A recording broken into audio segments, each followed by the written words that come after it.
what she did with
the ability to work together in harmony, even though we have some disagreements.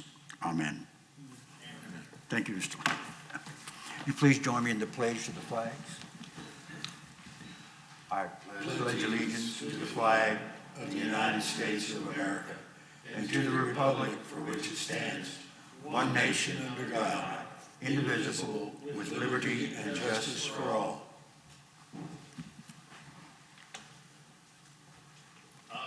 Texas flag, I pledge allegiance to thee, Texas, one state, under God, one and indivisible. God bless Texas. Okay. Oh, okay. Our first item on the agenda tonight is a public hearing. The public hearing is to consider the establishment of the Willow Creek Plan Development District, PD, on approximately 360.3 acres of land located within and adjacent to the city limits of McLendon-Chisholm. The property is generally located behind City Hall, extending across portions of Klutz Road between Smith Road and State Highway 205, and includes a portion fronting FM 550. I now declare the public hearing open. Those wishing to address, okay. Please state your name and address, please.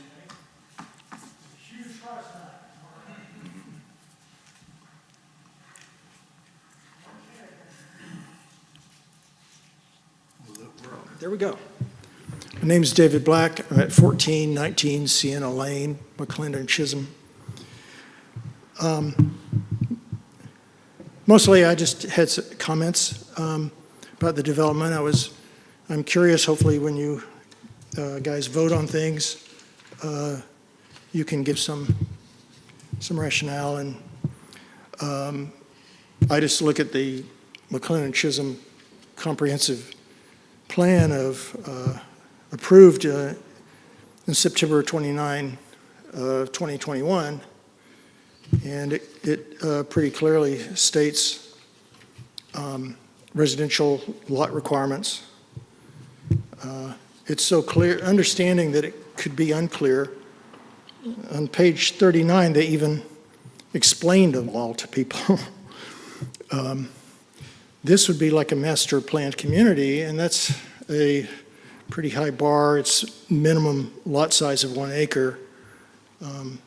The current development, it looks like the average, weighted average is a half an acre, which is a lot better than some of the other developments that have come around, including Sonoma Verde and Trilogy or Horizon Lakes, whatever Huffines calls it today.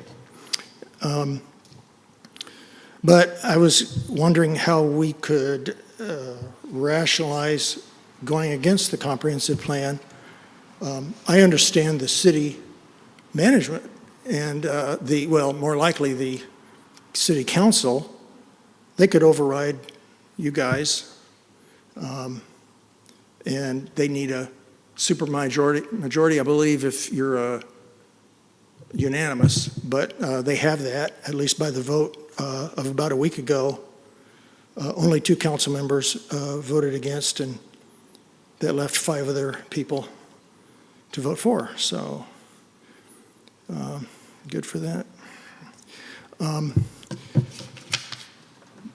One thing that bothered me, and I mentioned it at the city council meeting, and I didn't know what this developer's plan was at that time. None of us did. So we have the public type people. We had a public hearing on this subject, and then we had citizens' comment times, and only then did we learn the details of the development.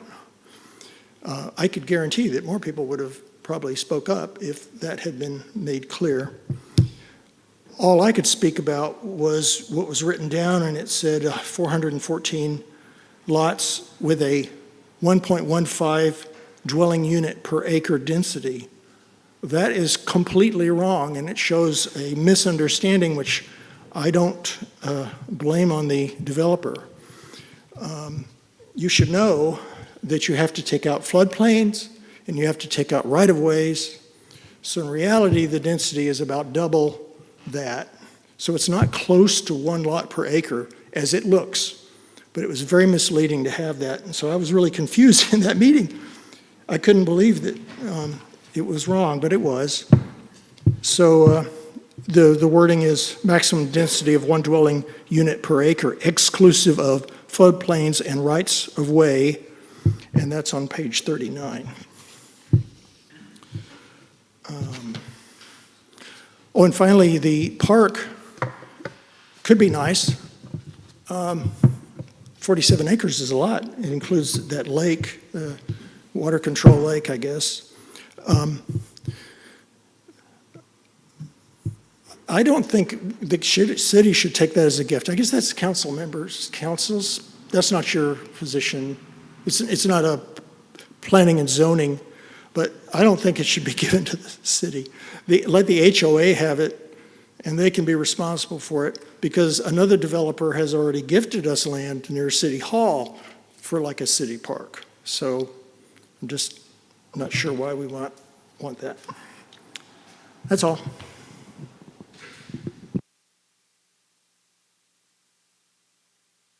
Thank you, Mr. Black. Peyton, I think you said that we'd also have a presentation.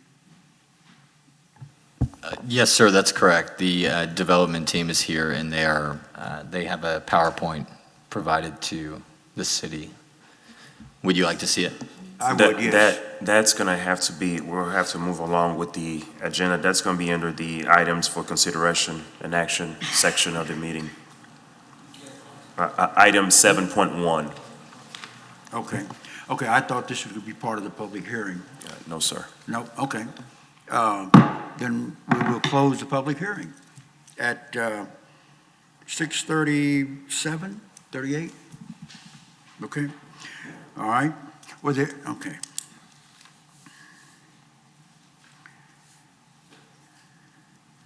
Moving along to item 6, consider approval of the minutes from October 21st, 2025 Planning and Zoning meeting. Have you everybody had a chance, I hope, to read the minutes? Are there any corrections or additions or comments on the minutes? Okay. Do I hear a motion to accept the minutes? So moved. Is there a second? No, second. Motion's been made and second to accept the minutes as read and presented.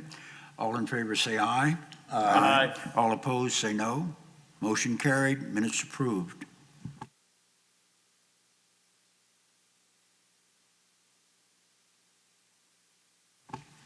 Next on the item, on the agenda, consideration and action, discuss and consider approval of the Willow Creek Plan Development District, PD, for a master planned residential community consisting of 414 single-family lots, a master landscape trail system, and related community amenities, including a city park with associated amenities.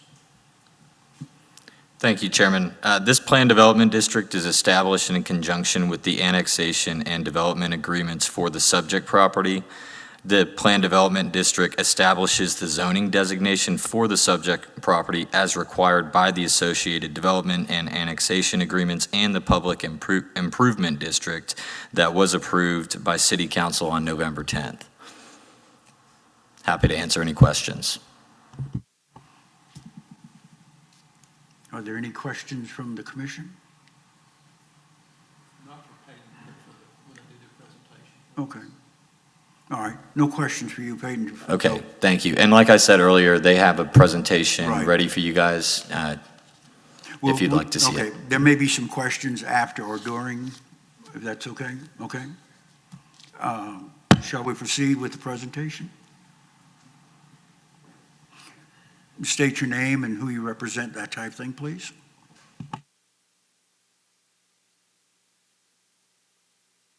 Can you get a little bit more volume on that, please? Hello? There we go. All right, let's see. All right, my name is Ty Young. I'm here with Scoreboard Company tonight to discuss our Willow Creek project. Been working on this one for quite a while, but we're really excited about the opportunity to bring a community like this to McLendon-Chisholm.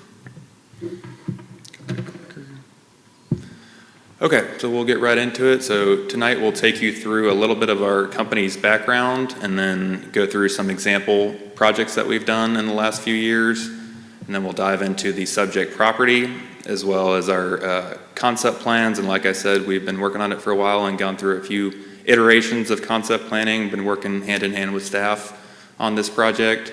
Then we'll take a look at some of the other surrounding communities in the city of McLendon-Chisholm and compare densities. And then we'll walk through our development regulations, our park land dedication, Klutz Road, our annexation and product, and then end with some closing thoughts. So Scoreboard Company is both local and privately owned, so we operate really exclusively out of the DFW Metroplex. Been working for been a group for 40 years and have over 140 development projects in 30 different cities throughout the Metroplex. Right now we have about 25 active projects either in construction or lot sales. We have a reputation for high quality and long lasting communities. And then we do both small projects and then we do as big of a project as 800-acre master plan communities. So we'll take you through a few example Scoreboard projects. We've been really active on the east side of the Metroplex, so especially in Rockwall County, done multiple projects in Rockwall, probably close to a dozen, as well as Sunnyvale, Rowlett, and then we have our newest project over here in McLendon-Chisholm. So one of our big master plan communities in Rockwall is Breezy Hill. It's located right off John King Road, and this project is a similar size to the one that we're presenting tonight, about 405 acres. You have a variety of lot sizes. So in orange, you'll see the 60-foot lots, in yellow, the 70-foot lots. Purple, you have the 80s, and then blue is the 110-foot lots. So really in that southeast quadrant of our site, that's kind of what you'd see over in Sonoma Verde, your 60-foot and 70-foot lots. And then tonight our project will be presenting a plan with 110-foot lots, so comparable to what you'd see in blue here.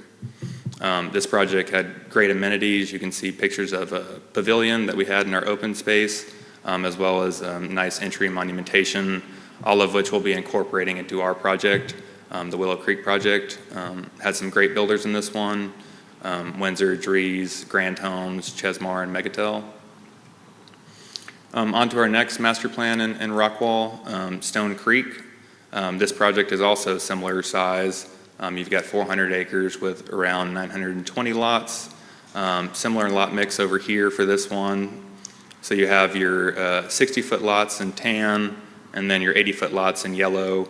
And then on the west side of the subdivision, you'll see the 100-foot lots in green, which again, that's similar to the lots that we're presenting tonight. And actually our minimum lot width is 110 feet. So a little bit bigger than all the lots you'll see in this plan.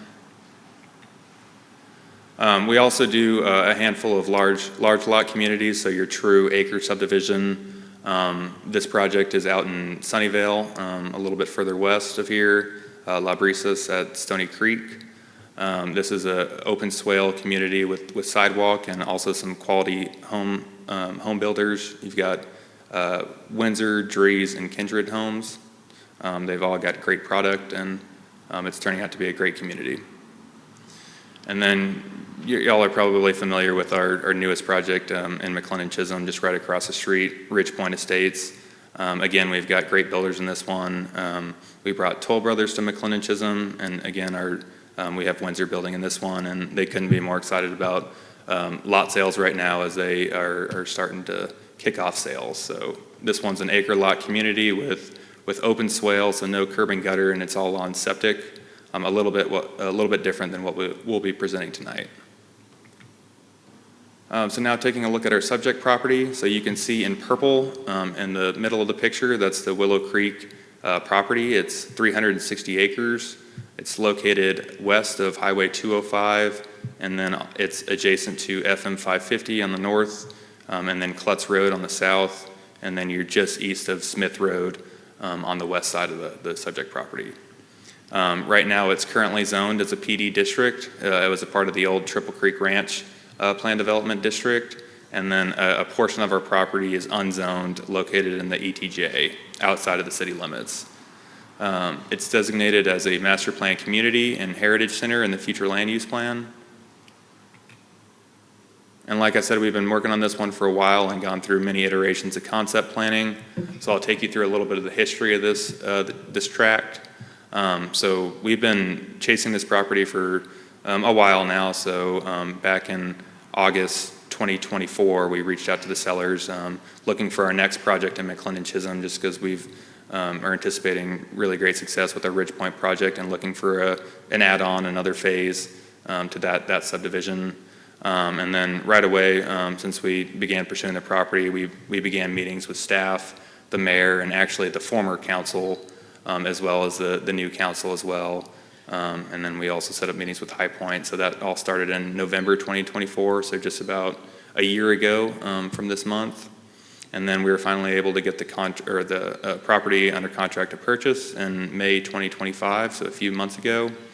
And this is a plan that we first submitted to staff to collect their feedback and kind of walk them through what we envisioned for the property. So you'll see a half-acre lot plan, which is a little bit bare bones, but we took another month after we got some feedback with staff, worked hand in hand with them, incorporated their comments or suggestions just to increase the quality of this proposed development. So you can see on the north side that we increased our landscape buffers from 20 to 100 feet along FM 550 and then 50 feet along Klutz. And just for reference, you've got our Ridge Point development to the north, which actually had no landscape buffers, so the lot lines are directly on the right-of-way. And same with Legacy Trails, Alturas subdivision to our northwest. They also don't have any landscape buffers, so you'll really have a nice view coming off the perimeter roads looking into our subdivision of some rolling berms and landscape features. We also have a water feature right off our entryway that we added, as well as a divided median, just to enhance that feel as you enter into the subdivision.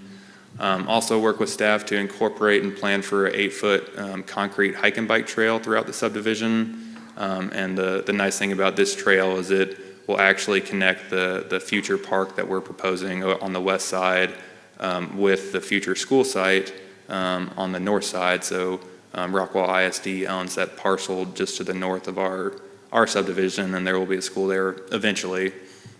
And the trail is also tied in with the Legacy Trails subdivision Alturas project.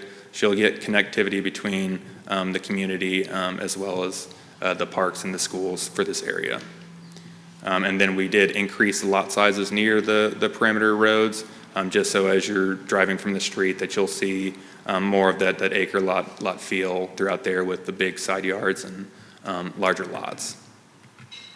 So the work wasn't stopped then. We went back to staff and they had some more suggestions, and the biggest comment in October was to incorporate a variety of lot sizes. So you can see that there's more coloration on this plan because we upped some of our lots to be a little bit closer to that acre mark or that 3/4 acre mark, as well as we extended some of the trail systems and amenities throughout the subdivision around the ponds. And this plan had a maximum lot count of 381 lots with our approved flood study. And we actually took this development agreement to staff, and I'll flip to our next slide. But we got some last minute input from council and staff that one thing that they really wanted to see, and that some feedback they had been getting from residents, is that they wanted to see some of the roads improved. So Klutz Road was a big talking point in this one, really right before we took this project to council. And we sort of reworked our concept plan to figure out a way that we could improve Klutz Road all the way from Smith Road to Highway 205. So that's what sparked this new plan. So there was our old plan had 381 lots. We had a 33 lot increase with this plan to get up to a maximum lot count of 414 lots. In this plan, we incorporated Vista lots, which are typical lot size of 110 feet by 135 feet.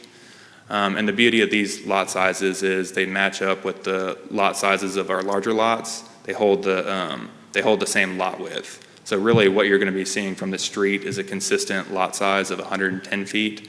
These lots just will have a little bit smaller of a backyard of 100, the depth is 135 feet. So typically, like in Sonoma Verde, you'd see 120-foot lot depth. So these will still have a bigger backyard than those lots, but they'll be almost double the width.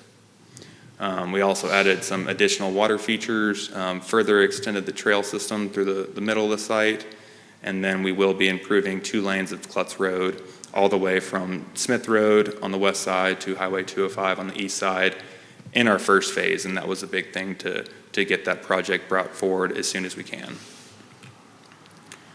So we'll take a look at some other projects in the city, and I know one of the residents brought up the point of the gross acreage versus the net acreage.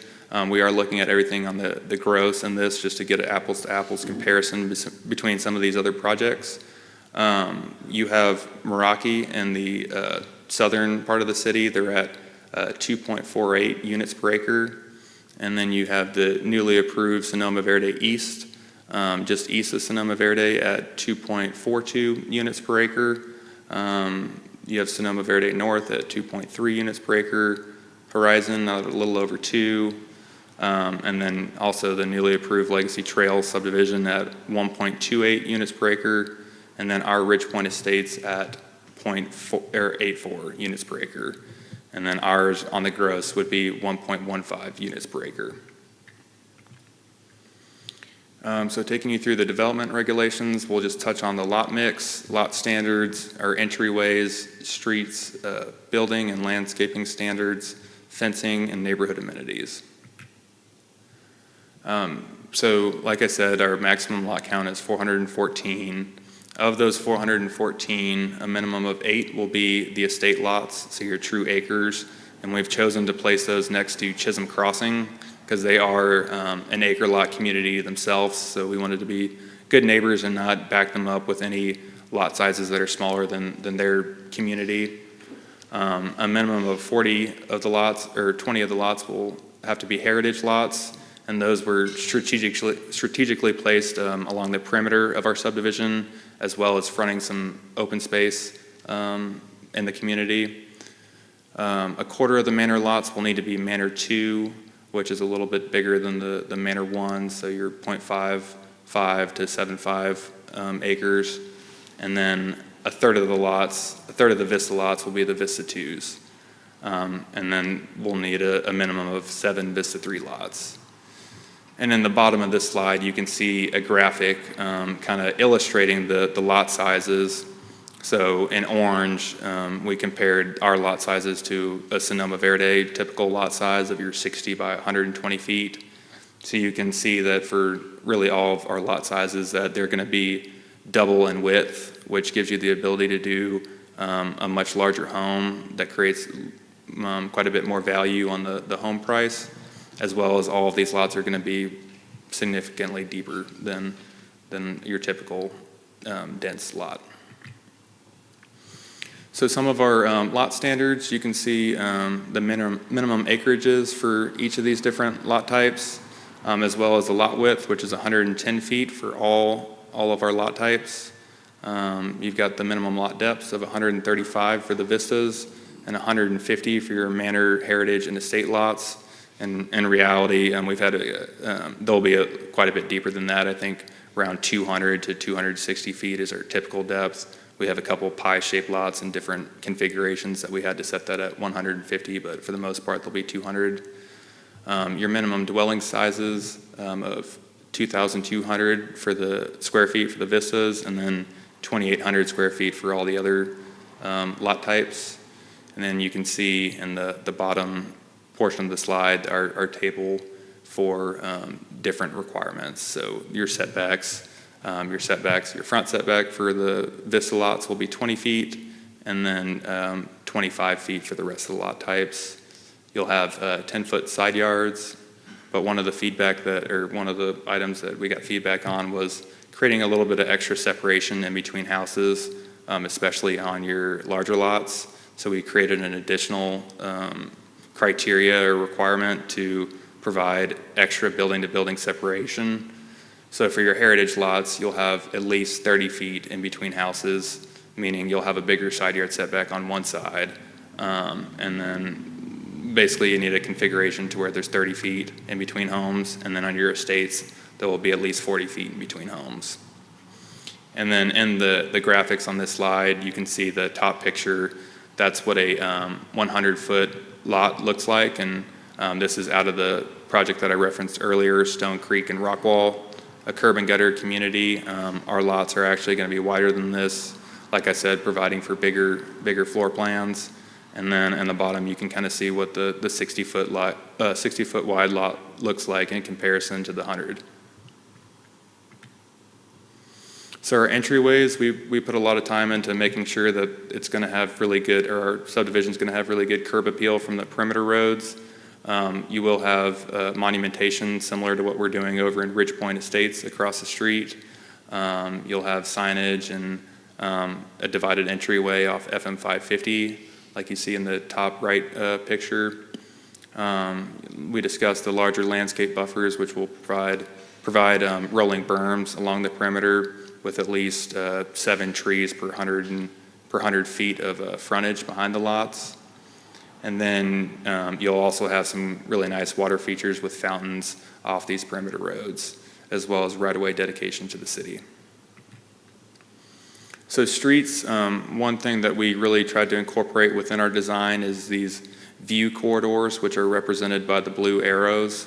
Essentially what those are is as you're driving down the street, you'll have visuals or a view of open space, ponds, city park. Just you won't be driving down looking at just another house or a home. You'll have more of an open feel, more of a natural feel that highlights the nice parts of the property. And then all of our streets are going to be constructed with curb and gutter, so a little bit different than we did with Ridge Point, as well as an underground storm system. On Ridge Point, we just had the open swales, but this will have curb and gutter. And then we are widening our streets from the typical city standard criteria of 27 feet back to back. These will be 31 feet from the back of curb to the back of curb. And then we are going to go in with a 7-inch thickness for your pavement, unless we get a recommendation from our geotechnical engineer and the city engineer that we can take that down to 6, depending on the soil conditions and what would be required for this property. And then one other different thing we're doing with this subdivision than legacy trails adjacent to us is we're going to have sidewalk on both sides of the street all throughout our subdivision, in addition to that 8-foot trail that meanders through the subdivision and the open space.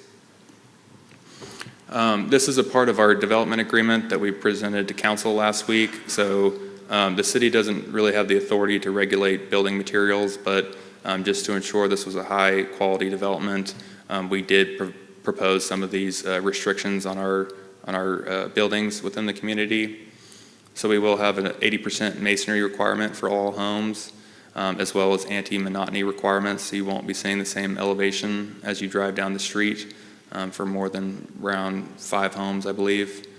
And then we're going to incorporate some side swings or J-swing garage configurations on the heritage lots over by our perimeter roads. We will be doing at least 2 canopy trees in the front yards, and then extra tree plantings when we do flat front entry garages. Some other standards that we incorporated are mullions, so the window framing will be darker colors, which is a more modern look throughout the subdivision, and we'll be doing individual mailboxes, not your cluster mailboxes that you see in a lot of these denser communities. If we can get that approved by the USPS, as well as screening in our AC units. And then we also put some requirements for the cementitious fiberboard, really to conform with this picture. This is an example of what it'd look like. It will start from the base of the elevation and kind of be consistent, not spotty, and it'll be a darker color than your base building material. For fencing, so all the lots are going to have fencing all along the lot lines and your rear lot lines, your side and rear lot lines. Where it's adjacent, when a lot is adjacent to open space, we'll have open metal fencing, so you'll be able to see through your backyard or your side yard the creek that runs through the middle of the property, or your parkland for lots on the west side, or your perimeter, the nice landscaping that we'll have on the north and southern sides. Our fences will be at least 6 feet for the wood or privacy fences, and then the decorative will be at least 4 feet, but the key here is that they all have to be the same height, lot to lot, and the same color, so you'll get a nice uniform feel throughout the subdivision.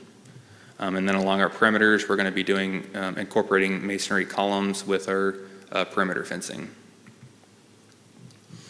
We'll also be incorporating some neighborhood amenities that will all be maintained by the HOA, and this is for area outside of the parkland.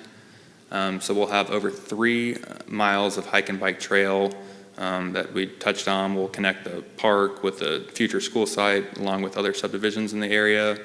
And we'll have a rest area right where that overlooks Brushy Creek. And you've got about 20 feet of fall from the creek bed to the top of the creek. So it'll be a nice rest stop for residents and just community members to enjoy. You'll have a couple little bridges, pedestrian bridges throughout the trail system, as well as 3 wet ponds with fountains and walking trails, benches around the ponds, and then a playground, a high-quality playground that we specified will have to be metal or composite wood materials, as well as a muted coloring scheme. So for our parkland dedication, we will be dedicating 47 acres of parkland to the city. And just to clarify from one of the comments of the residents, this is a lot of passive open space, so really the maintenance part of the park will be centered around that street that fronts the park, and it'll be clustered over there. And the city will have the ability to add on to the park in future in future years, but the key is we're going to be paying for and putting in all these amenities before we dedicate that land to the city. So we'll be improving all the amenities, and we'll be doing this before we can start development on the land to the east of the creek. So we'll be sure to get this in timely. These are some of the amenities that we're contemplating for the parkland, or that we will be required to. That's not to say that they'll be all the amenities, but we at least have to incorporate these items. So we'll be doing a minimum of 12 parking spaces, signage, pickleball courts, and it will look like that photo in the top right with the homes fronting it. It won't be tucked away behind some homes. It'll be a nice feature of that park. And then we'll be doing some pavilions or shade structures, picnic tables and grills, fishing dock, park benches, trash cans, and pet waste stations. So for Klutz Road, this was one of the items that we incorporated into our development agreement, and we'll be doing with the first phase of our project.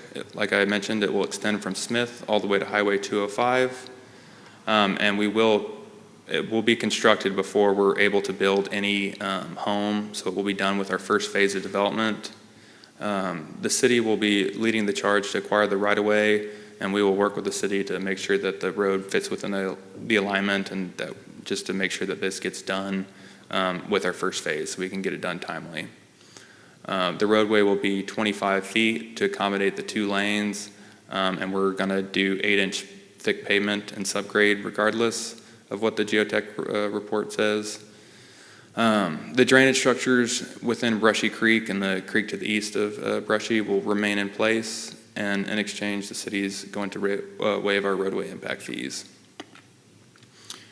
So we ran a cost-benefit analysis for this Klutz roadway. So this was based on some estimates that the city received from Kimley Horn to make the improvements. And we took our cost estimate and really set it equal to or proportional to the city's cost estimate, so we could get an apples-to-apples comparison of the cost between the city and developer. So just a summary of the improvements. We'll be doing 2 lanes of 8-inch thick reinforced concrete pavement with subgrade, and then we'll be installing an underground storm system, and we'll be incorporating an accelerated construction timeline. So based on the estimates that we received from the city, to construct 2 lanes of that would cost about $7.9 million, whereas just due to the volume and the relationships we have with the contractors and the volume of work that we do in the Metroplex, we believe that we can get it done for about $4.8 million. So to the city, that's a net $3.1 million of savings, a huge benefit to the city. And we're able to do this because of the 33 extra lots that we incorporated into this latest plan. That was a part of our development agreement. So per these 33 lots, you see about an extra $93,000 that will go straight into this roadway and to the city. So for annexation, you can see the portion of the property that's within the city limits is in blue, and then the ETJ portion is in red. So we have already annexed the 113 acres into McLendon-Chisholm from the ETJ, subject to the approval of our PID and our zoning request. So our DA was the annexation petition. And then the annexation will lock in the PD standards for the 113 acres, meaning that even though it's outside the city limits right now, if we move forward with this project, we will not be able to build 40-foot lots, 50-foot lots, or even similar to what they did in Sonoma Verde. We're going to lock in the 110-foot lots for this ETJ portion to make it a whole really master plan consistent community. Now to look at some of the products. So these are some product from other similar subdivisions we've done in the area that can fit in both 110-foot lots all the way up to an acre lot. More product.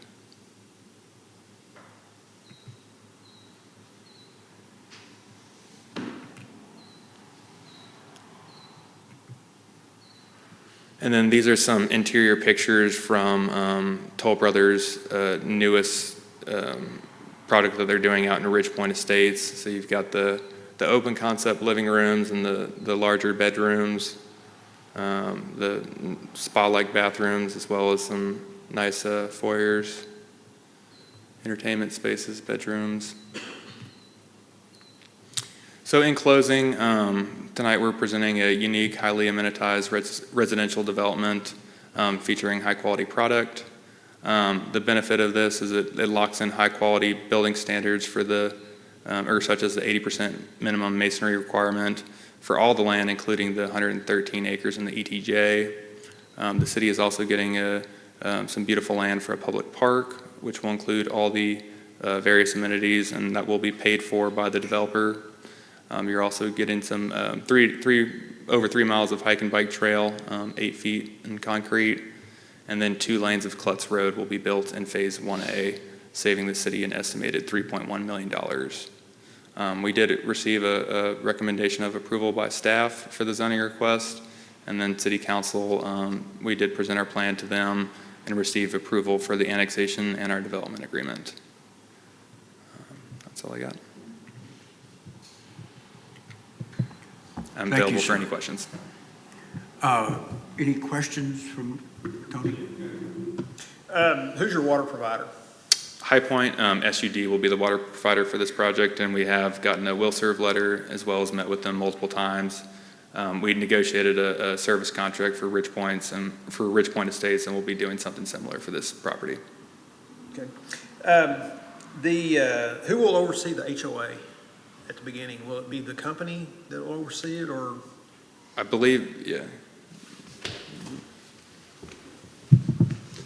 Good evening. My name is Adam Buchek with Scoreboard Company as well.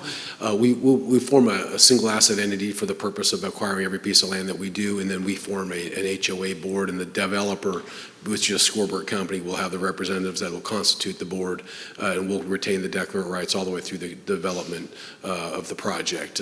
When at such time as the homeowners receive I believe it's like the 70% build out, you have to have a homeowner elected on the board, and we follow the state laws for that.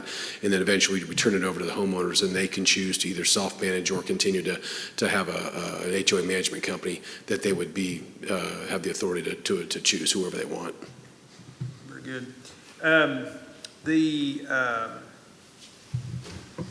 And I think you answered my question when you went through the presentation, but and I know that our neighborhood, we have Chisholm Crossing right here, and we're at 80% masonry also, but I guess from what I'm seeing is this neighborhood is also 80% masonry across the street, correct? Ridge Point? Yeah. We do not have a masonry requirement on that, so the builders that we are bringing in are going to be quality, and they're going to be doing near 100% masonry, or probably 80 to 100%, but there's no requirement to ensure that. And where it's not, it's going to be decorative, like Correct. across the street right here, where I've seen that. You Correct. showed us a few pictures of that. The only concern I had about that was when you see, stock neighborhoods and they have whole back wall is nothing but Hardy board or, yeah. type deal. In any clue on what potential builders you're going to have for this neighborhood, or can you state? Or? We're talking to quite a few prospects right now. We haven't gotten under contract with any of our builders, but it'll be builders of similar quality to what we have in Ridge Point. So, for example, we're talking to Grand Homes, which they do great stuff, or Toll Brothers again, who's building in Ridge Point, and our sister company, Windsor Homes, who's also part of Ridge Point. But we've got a list of probably about 8 to 10 prospects that we're working through right now. Okay. Let's see. I wrote a bunch of stuff down, but I marked it all out when you went through your presentation, so I gave you credit for it. All right. I think that's all I've got. Appreciate it. Thanks for your presentation. Thank you. Any other questions of staff or the developer? Yeah, I notice that there's a waterway right through there. Is this development included in the 100-year flood area? Yes, sir. There is some 100-year floodplain as designated by FEMA. The nice thing about this plan is that we're not letting that go unused. So we are going to have our trail system and some amenities out in the floodplain, like a community park, and then the trail that will meander in between the trees, cross the creek a couple times, to really put that area to use so it can be enjoyed by not only the residents of our community, but also with other people that want to go have a nice 3-mile hike and bike trail that can use that outside of the community. Thank you. You've noted that you have 47 acres, I believe, in the park. Is that correct? That's correct, yes. Do you know how many acres is in the floodplain on this project? I don't have an exact number. I could probably estimate 60 to 70 is what I'd guess is within FEMA floodplain. Okay. Y'all haven't determined that? Not including 47 acres. That's correct, yes.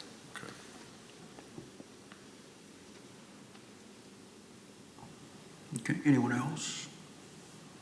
Okay, I see staff recommends approval. Okay, Yes, sir, that's correct. okay. Is there anything that you wish to add before I call for a motion? No, sir. Okay, thank you. Do I have a motion to consider approval of the Willow Creek Plan Development District? I motion to approve. Okay, we have a motion to approve. Is there a second? A second. We have a motion and second to approve the Willow Creek Plan Development District, PD, for a master plan residential community consisting of 414 single-family lots and a master landscape trail system and related community amenities, including a city park with associated amenities. All in favor say aye. Aye. All opposed, same sign. Motion carried. Okay. Approved, I guess I should say. Thank you. Next item on our agenda is 7.2, discussion and consider recommendation of approval. I'm sorry. The next item on our agenda is 7.2, discuss and consider recommendation of approval of the ordinance to amend Article 4 zoning district, section 4 through 8, general business district of the McLendon-Chisholm Code of Ordinances by setting hours of operation, regulating noise and light and sound in the general business GB zoning district for restaurants. Great. Thank you, Chairman.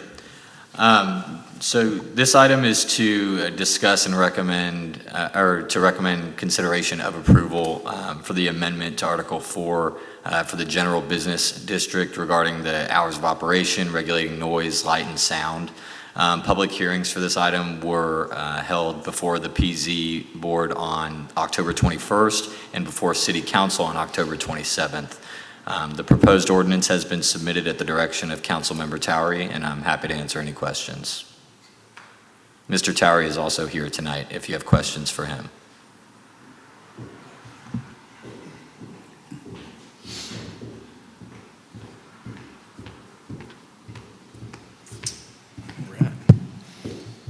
How you doing, gentlemen?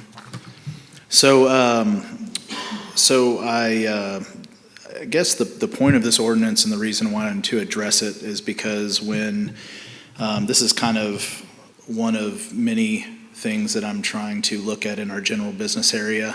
One of the big concerns that I had is we don't currently have any protection of our residents that are backed up against the commercial, that general business on the 205 corridor, against specifically on this, it's going to be restaurants that don't serve alcohol.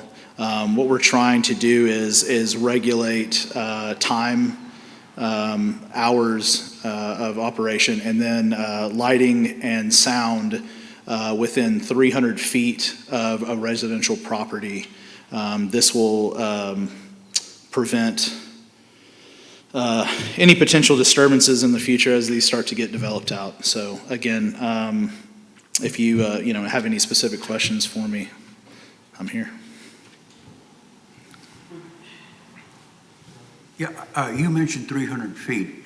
Yes, sir. Is that from the source of the noise to the, or That's gonna, it should be from the residential property line to the commercial property line, correct? Okay, Yes. so it's sourced, okay. Yes. And I think I read, you're looking like an 85 decibel and a 75 decibel. We're considering those at max? Correct. Correct, yeah. And that's, that was, I believe at the recommendation, who was it that we spoke to? Was it, I'm not sure exactly who was the one that put that decimal count in there, but what I can say is I added a plainly audible standard to the ordinance, because if there are enforcement issues that do come up in the future, there is something that does not require specific devices, et cetera, that may be open to interpretation. So that plainly audible standard kind of protects some of that. Okay. Yeah, I was just curious as to what the different decibels were. 85 is like a lawnmower. 75 would be like a vacuum cleaner or a hair dryer. A quiet room is 30. Normal conversation is 60. So that just gave me an idea of what kind of noise we were talking about. So yeah, in these, one of the big concerns is with, like, for instance, drive-through window speakers. That noise can carry quite a big distance. What I'm trying to eliminate, what I don't want, is someone to have a 24-hour, whatever restaurant, fast food, whatever it is, running in their backyard, and they have to put up with it. I'm trying to get ahead and try to look at potential things that could come in and see what we can do to protect the citizens, beforehand. So. I was going to say, but you said restaurants. This is going to be any business, correct? So like this 7-Eleven that was approved for the corner down here. There's a house that backs up behind that. So that would help that to regulate that. Is that what you're talking about? So this specifically is for restaurants, and again, the reason I kind of started this was because we had changed. Early on with me coming on to council, we had changed the restaurants not serving alcohol to no longer require an SUP, correct, Peyton? Am I saying that right? Yes, you are. Correct. So what I wanted to do is, since they can kind of come and go freely as tenants in some of these commercial buildings coming up, I wanted to have some regulations there in place. But currently it's for restaurants. I am in the process of working on an overall overlay of the area, but this specifically is for that. okay, thank you. Yes, sir. Any other questions? Recommendation for approval, is it the same as a motion? Is that what I'm looking at? Okay, all right. We'll consider a recommendation of approval of the ordinance to amend Article 4 zoning districts, Section 4-8, General Business District of McLendon-Chisholm Code of Ordinances, by setting hours of operation, regulating noise and light and sound in general business, GB zoning district for restaurants. Do I hear a motion? I approve. I'll make a motion that we consider this ordinance. Okay. A motion has been made. Do I have a second? I will second. Okay. A motion's been made and second that we recommend approval of the ordinance to amend Article 4 zoning districts as stated. All in favor say aye. Aye. All opposed, same sign. Recommendation approved. Brings us to item 8, Commissioners' reports and announcements.